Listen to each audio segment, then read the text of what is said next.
എന്റെ അമ്മ തെങ്ങുമ്പുര വീട്ടിൽ കാളിപ്പിള്ള എന്റെ അമ്മച്ചി വലിയ കഥകളി പ്രിയാണ്. നാട്ടിലുള്ള മുഴുവൻ കഥകളിക്കാർക്കും അമ്മച്ചി അറിയാം. വലിയ കളിക്കാർ വരെ വീട് തേടി വന്ന് ആടിയിട്ട് പോണെന്ന് ഞാൻ കണ്ടിട്ടുണ്ട്.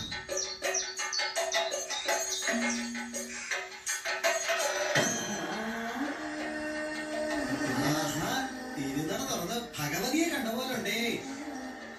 എന്തൊരു കാര്യങ്ങള് കണ്ടിട്ട് കുറെ ആയെന്ന്. മുറുക്കണം അല്ലെങ്കിൽ വെള്ളങ്ങള് മുറുക്കും കൂടിയൊക്കെ പിന്നീട്. ആട്ടത്തെ ഇവിടെ കേട്ടോ, മല ഇറങ്ങി ആറ്റു വെള്ളം മാതിരി അണകെട്ടി നിൽക്കൂല. ഞാൻ അഴകിയ രാവണൻ നാടാ ഒട്ടടേ.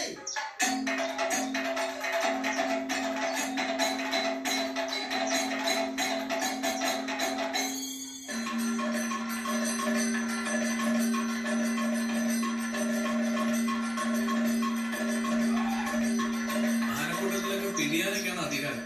എന്റെ അമ്മച്ചി ഒരു പിടിയാനെ. ഒരാളെ മുമ്പിൽ മസ്തകം കുരിക്കില്ല. അമ്മച്ചി പോണിടത്തൊക്കെ ആനെ വഴികളുണ്ടായി വരും.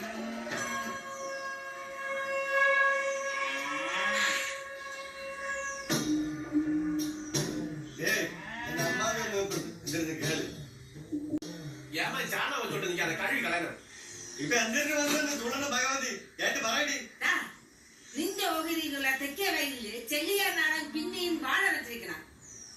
മത്സ്യം പിഴുമ്പോ ഒഴുകി തരാന്ന കണ്ണുവല്ലം പറഞ്ഞ ഒടുവിലത്തെ വാക്ക്.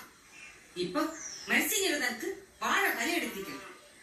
വേറെ വയൽ ഒഴിപ്പിക്കാൻ പറ്റൂല. 9 കൊല്ലം വരെ അവൻ ഈ വേല കാട്ടണം. ഇനി ഒരു 4 കൊല്ലം ഇങ്ങനെ പോയാൽ അവന് കൈവശാവകാശമായി. ഇപ്പൊ ഒഴിപ്പിച്ചാലേ ഉള്ളൂ. എടുത്തു പറയണ ഇടാ നിന്റെ മുതല പോണം. എടാ നീ ഒരാണല്ലേടാ. എനിക്ക് വൈകിയ കണ്ടവരടുത്ത് കടി പിടിക്കുമ്പോ എനിക്ക് ആ സ്വത്തുകളും വേണ്ട. വേണ്ടടാ, ഇതൊക്കെ ശരിയാക്കാൻ ഞാൻ ഒറ്റയ്ക്ക് മതി. നിന്നെ ഒന്ന് കണ്ടിട്ടല്ലടാ ഞാൻ ജീവിക്കണത്.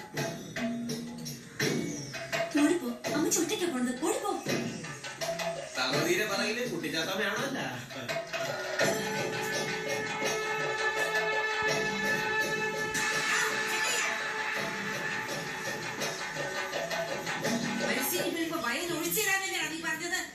അത് പിന്നെ വാഴക്കൊല വെട്ടിട്ട മച്ചി.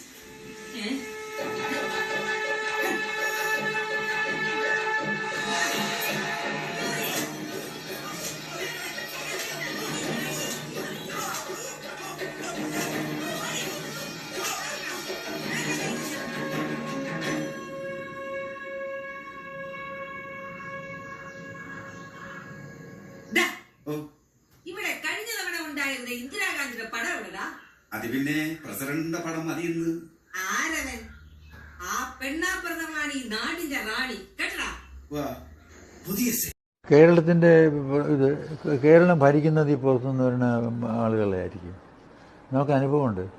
ഇപ്പണ്ട് പനി കയറാൻ അവിടെയുള്ള മലയാളിക്ക് കഴിവില്ലാത്ത കാരണം തിരുനെൽവേലിയിൽ നിന്ന് കൊണ്ടുവന്ന നാടാമാരാണ് ഇപ്പോൾ കന്യാകുമാരി ഡിസ്ട്രിക്റ്റ് ഭരിക്കുന്നതല്ലേ. അതുപോലെ കേരളം ഭരിക്കുന്നത് ഈ ബംഗാളീസ് ആയിരിക്കും കുറെ കഴിയുമ്പോൾ. അവരോട് സംശയിക്കൊന്നും വേണ്ട. അവരോട് സെറ്റിൽ ചെയ്ത് തുടങ്ങി. അല്ല, ഇത് നമ്മൾ കണ്ണിൻ്റെ മുമ്പ് കണ്ടതല്ലേ. ഈ പനി കയറാൻ വേണ്ടി മാത്രം കൊണ്ടുവന്നവർ. അവരൊന്നും അവിടെ സെറ്റിലായി ജോലി ചെയ്തെല്ലാം കഴിഞ്ഞ് കുറേ കഴിയുമ്പോൾ അവിടുന്ന് ഈ മലയാളിയെല്ലാം ഓടിച്ചിട്ട് ഈ തമിഴ്നാട്ടിൻ്റെ കൂടെ ചേർത്ത് കന്യാകുമാരി. അത് ഇതാണ്. ഇത് അതുപോലെ തന്നെയാണിത്. ആ നാടന്മാരെ പോലെ തന്നെയാണ് ഈ ബംഗാളീസ് ഇപ്പോൾ കേരളത്തിലുള്ളത്.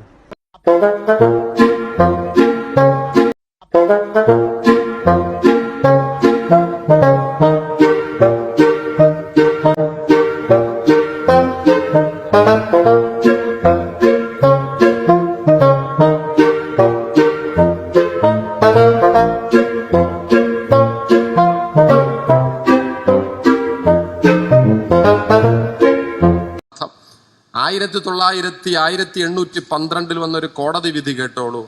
As it is not reasonable on the part of the Shanar women to wear cloth over their breasts, such custom being prohibited, they are requested to abstain in future from covering the upper part of their body. കോടതി ഉത്തരവ് വരിക, പത്മനാഭപുരം കോടതിയിൽ നിന്നൊരു ഉത്തരവ് വരികയാണ്. ഇനിമേൽ മേൽമുണ്ട് ധരിക്കാൻ ഒരു ശാന്നാർക്കും അവകാശമില്ല. എന്നാൽ റൗക്ക ഇടാൻ ക്രിസ്തുമതം സ്വീകരിച്ച ചാന്നാർക്ക് അവകാശമുണ്ട്. പക്ഷേ ക്രിസ്തുമതം സ്വീകരിക്കാത്ത ചാന്നാരായി ഇപ്പോഴും തുടരുന്ന ആളുകളിലെ ചാന്നാട്ടിമാർ മേൽമുണ്ട് ധരിക്കുക മാത്രല്ല റൗക്ക പോലും ഇടാൻ പാടില്ല എന്ന് പറയുന്ന ഈ ഉത്തരവ് സത്യത്തിൽ ഇന്ന് ക്ലാസ്സിൽ പഠിപ്പിക്കാൻ പറ്റുമെന്ന് ഞാനാലോ. എന്തൊരു നാണക്കേടാണ് ഈ. മാറുമറയ്ക്കാൻ ഒരു ജനത സമരം ചെയ്ത കാലത്തേക്ക് മേൽമുണ്ട് സമരം, മാറുമറയ്ക്കൽ സമരം തുടങ്ങി പല പേരുകളിൽ അറിയപ്പെട്ട ചാന്നാർ ലഹള ഇങ്ങ് തെക്കൻ തിരുവിതാംകൂറിലെ ചാന്നാർ സ്ത്രീകൾക്ക് പൊതുനിരത്തുകളിൽ മാറുമറയ്ക്കാനുള്ള അവകാശത്തിന് വേണ്ടി നടത്തിയ ഒരു സമരം. മാറുമറച്ച് നടക്കാൻ ശ്രമിച്ചവരെ സവർണ വിഭാഗം ആക്രമിച്ചിരുന്നു. 1859 ജനുവരി 4 നാഗർകോവിലിലെ കോട്ടാറിൽ ചിന്നൻ നാടാരുടെ നേതൃത്വത്തിൽ ചാന്നാർമാർ ലഹള തുടങ്ങി. തിരുപുറം, അരുമാനൂർ, പുത്തൻകട എന്നീ പ്രദേശങ്ങളിലേക്ക് ലഹള വ്യാപിച്ചു. 1859 തന്നെ കലാപം ബ്രിട്ടീഷുകാർ അടിച്ചമർത്തി. എന്നാൽ ജൂലൈ 26 തിരുവിതാംകൂർ രാജാവ് ഉത്രം തിരുനാൾ മാർത്താണ്ഡവർമ്മ വിളംബരം നടത്തി ചാന്നാർ സ്ത്രീകൾക്ക് മാറുമറയ്ക്കാനുള്ള അവകാശം നൽകി.